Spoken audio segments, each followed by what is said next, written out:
10 ہجری ہی میں آیت مباہلہ ہوا ہے اور 10 ہجری میں غدیر خم ہوا ہے. اب غدیر خم کیا ہوا تھا انشاءاللہ حضرت علی کی شان میں بیان کریں گے جب، تو اس واقعے کو ہم روشنی سے تفصیل سے روشنی ڈالیں گے اس پر. اب جب 11 ہجری آ گئی تو 11 ہجری ہی میں میرے آقا کا وصال ہوا ہے. اب توجہ سے سنیے گا میرے آقا کا وصال کیسے ہوا ہے، غور سے سنیے گا. سن 11 ہجری اللہ کے رسول صلی اللہ علیہ وسلم نے ایک دن مغرب کی نماز پڑھائی. کون سی نماز؟ مغرب کی نماز پڑھائی. اور نماز پڑھانے کے بعد میں آپ جنت البقیع چلے گئے. اور مسجد کے بازو میں جنت البقیع ہے. جنت البقیع گئے، وہاں پر آپ کی طبیعت بگڑی. واپس آئے تو باری تھی حضرت میمونہ رضی اللہ تعالیٰ عنہ کی. اللہ کے رسول اپنی بیویوں کے گھر پہ باری باری رہتے تھے، تو اللہ کے رسول کی خواہش ہوئی کہ حضرت عائشہ کے گھر میں رہا جائے. تو تمام بیویوں نے کہہ دیا کہ حضرت عائشہ کے گھر میں اللہ کے رسول رہیں گے. اب اللہ کے رسول کہاں پہنچے؟ حضرت عائشہ کے گھر میں.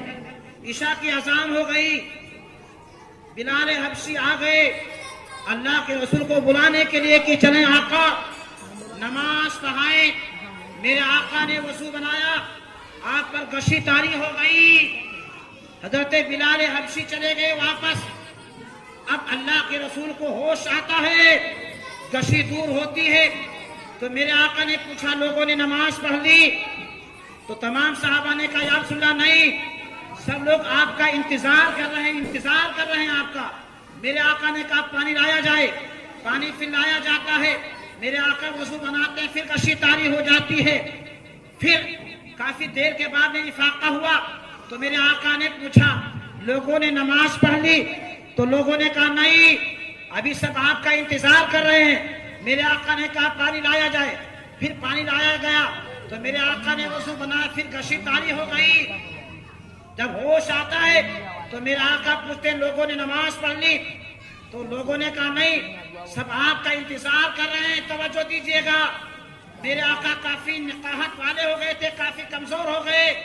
3 مرتبہ ایسا ہو گیا تو میرے آقا نے فرمایا مرو ابا بکر فلیصلی بالناس، اے لوگوں جاؤ ابو بکر سے کہہ دو کہ مصطفیٰ نے کہا ہے لوگوں کی نماز پڑھا دے. مرو ابا بکر فلیصلی بالناس، جاؤ ابو بکر کو کہہ دو کہ لوگوں کی نماز پڑھا دے. حضرت عائشہ بیٹھی تھی، کہا یا رسول اللہ